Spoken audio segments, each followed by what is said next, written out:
আমি পদ্মজা, পর্ব ৩। লেখক ইলমা বেহরোজ। আপা, স্কুলে যাবা না? পূর্ণা পদ্মজাকে জিজ্ঞাসা করলো। যাব, তাড়াতাড়ি করো। তাড়া দিয়ে পূর্ণা বাড়িতে ঢুকলো। পদ্মজা বাড়ির পিছনে নদীর ঘাটে উদাসীন হয়ে বসে আছে। এ নদীর নাম মাদিনী, ছদ্মনাম। গ্রীষ্মকাল বিদায়ের ৩ সপ্তাহ পর চলছে। এখন বর্ষাকাল। মাদিনী জলে কানায় কানায় ভরে উঠেছে। সে যেন স্রোতস্বিনী। ঘোলা জলের একটানা স্রোত বয়ে যায় সাগরের দিকে। উজান থেকে ভেসে এসেছে ঘন সবুজ কচুরিপানা। পদ্মজার এই দৃশ্য দেখতে বেশ লাগে। নিষ্পলক চোখে তাকিয়ে আছে মাদিনীর স্বচ্ছ জলের দিকে। মাদিনীর বুকের উপর দিয়ে একটা লঞ্চ যাচ্ছে। লঞ্চ দেখে 1 মাস আগের ঘটনা মনে পড়ল তার। সেদিন রাতে হেমলতা ছুরি ধার দিয়ে রুমে ঢুকে গেলেন। পদ্মজা কাপা পায়ে রুমে বিছানায় শুয়ে পড়ে। কিছুক্ষণের মধ্যেই ঘুমিয়ে পড়ে। এর পরদিন স্কুল থেকে বাড়ি ফিরে নামাজ পড়ে খেতে বসলো। তখন হিমেল হন্তদন্ত হয়ে বাড়িতে ঢুকে। হিমেল হচ্ছে হেমলতার ছোট ভাই। আপা, এই পদ্ম, আপা কই? হিমেলের কণ্ঠ। কি হয়েছে মামা? জবাব দিল পদ্মজা। পদ্মজার প্রশ্ন উপেক্ষা করে হেমলতাকে হিমেল ডাকলো। আপা, এই আপা। হেমলতা বাড়ি পিছন থেকে ব্যস্ত পায়ে হেঁটে আসেন। কি হয়েছে? হিমেল হেমলতাকে দেখে হাউমাউ করে কেঁদে উঠল। আপা, ভাইজান খুন হয়েছে, রাইতে কে জানি মারা ফেলেছে রে আপা। হিমেল কাঁদতে কাঁদতে হাঁটু ভেঙে বসে পড়ল। পদ্মজা তাৎক্ষণিক সন্দেহান চোখে মায়ের দিকে তাকালো। হেমলতাকে দেখে মনে হলো তিনি চমকেছেন, অথচ তার চমকানোর কথা ছিল না। নাকি হিমেলের সামনে অভিনয় করলেন। পূর্ণা, পেমাকে ওদিক আসতে দিস না পদ্ম, আমি আসছি।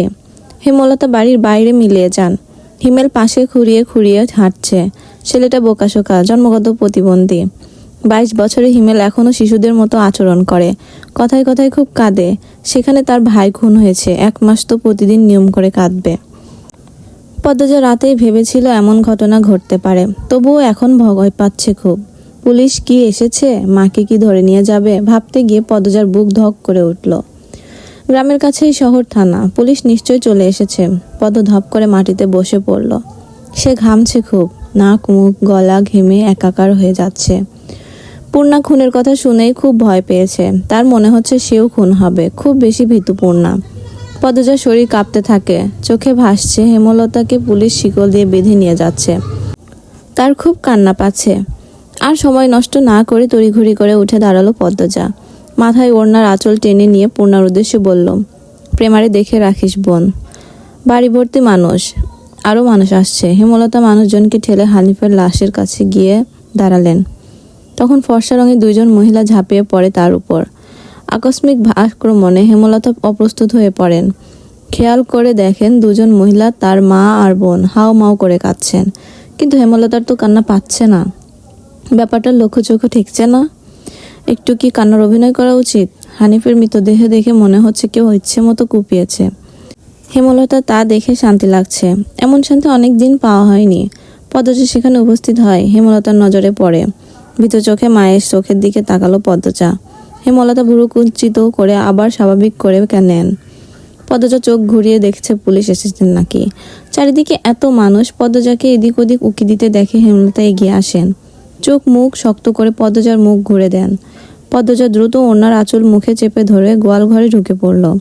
তার মা চায় না সে কখনো এত মানুষের সামনে থাকুক। হেমলতা ঘাড় ঘুরিয়ে দেখলেন পদ্মজা গোয়াল ঘর থেকে উকি দিয়ে বাইরের অবস্থা পর্যবেক্ষণ করছে। কিছুক্ষণের মধ্যে পুলিশ আসলো। জিজ্ঞাসাবাদ করে হানিফের লাশ নিয়ে গেল। লোকমুখে শোনা যায় হানিফ খুন হয়েছে শেষ রাতে। এরপর নদীতে ফেলে দেওয়া হয়। লঞ্চ ঘাটে লাশ ভাসে।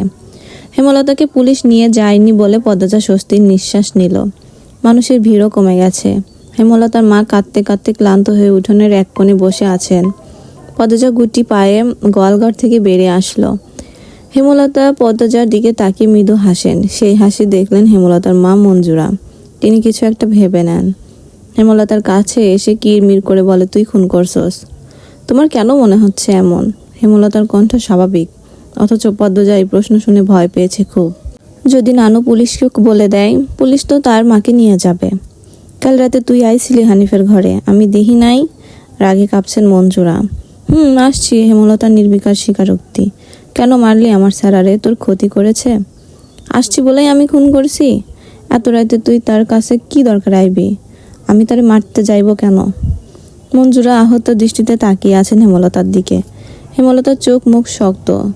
নিস্তব্ধতা কাটিয়ে মঞ্জুরা চেঁচিয়ে উঠলেন, পুলিশের কাছে যাবো আমি। পদ্মজা কেঁদে উঠল।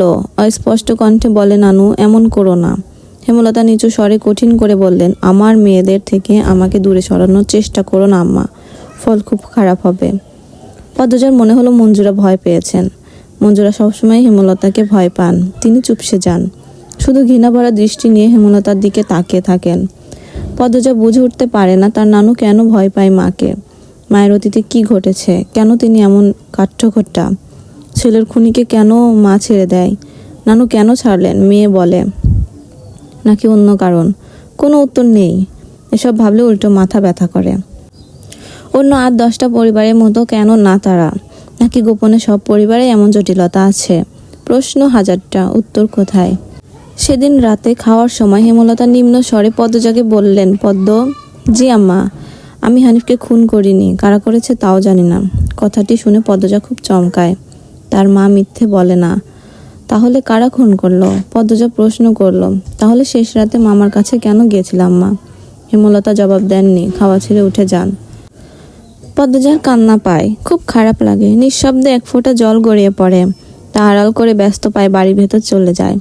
কয়েক মাস পর পদ্মজার ম্যাট্রিক পরীক্ষা। 3 বোন বই নিয়ে সড়কে উঠল। পদ্মজার কোমর অবধি ওড়না দিয়ে ঢাকা। পূর্ণা এক নাগারে বকবক করে যাচ্ছে। স্কুলে যাওয়া অবধি কথা বন্ধ হবে না। মাঝে মাঝে জোরে জোরে হাসছে। মেয়েটার হাসির রোগ আছে বোধহয়। একবার হাসি শুরু করলে আর থামে না। পদ্মজা বারবার বলছে, আম্মা রাস্তায় কথা বলতে আর হাসতে মানা করেছে, চুপ কর না। তবুও পূর্ণা হাসছে। বাড়ির বাইরে এসে সে মুক্ত পাখির মতো আচরণ করে। তাকে দেখে মনে হয় খাঁচা থেকে মুক্ত হয়েছে। পদ্ম, ওই পদ্ম, খারাপ। পদ্মজা ক্ষেতের দিকে তাকালো। লাবণ্য ক্ষেতের আইল ভেঙে দৌড়ে আসছে। লাবণ্য আর পদ্মজা এক শ্রেণীতে পড়ে। লাবণ্য কাছে আসে হাঁপাতে থাকলো। শান্ত হওয়ার পর 4 জন মিলে স্কুলের উদ্দেশ্যে হাঁটা শুরু করলো। বাংলা পড়া শিখে এসেছিস আজ? পদ্ম প্রশ্ন আগ্রহ করে লাবণ্য পড়ল। আরে ছিরি, বাড়ির শুদ্ধ ভাষায় কথা কইলে বাইরেও কইতে হইব নাকি? আমি আঞ্চলিক ভাষা পারি না। লাবণ্য অসন্তোষ প্রকাশ করলো। সে অলন্দপুরে মাতব্বর বাড়ির মেয়ে। তাদের বাড়ির সবাই শিক্ষিত, তবুও তারা আঞ্চলিক ভাষায় কথা বলে। পরিবারের 2-3 জন সদস্য ছাড়া। আর পদ্মজার 14 গোষ্ঠী মূর্খ।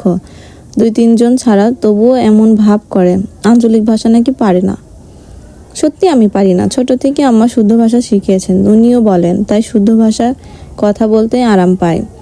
পূর্ণা তো পারে, আমার চেষ্টা করতে ইচ্ছা হয় না। আচ্ছা বাদ দে। শুন, কাল আমরার বাড়ির নায়ক নায়িকারা আইব। পূর্ণা বিগলিত হয়ে প্রশ্ন করলো, কেন আসবো? কোন নায়ক? শুটিং করতে, ছবি শুটিং। পদ্মজা এসবে কোনো আগ্রহ পাচ্ছে না। পূর্ণা খুব আগ্রহ বোধ করছে।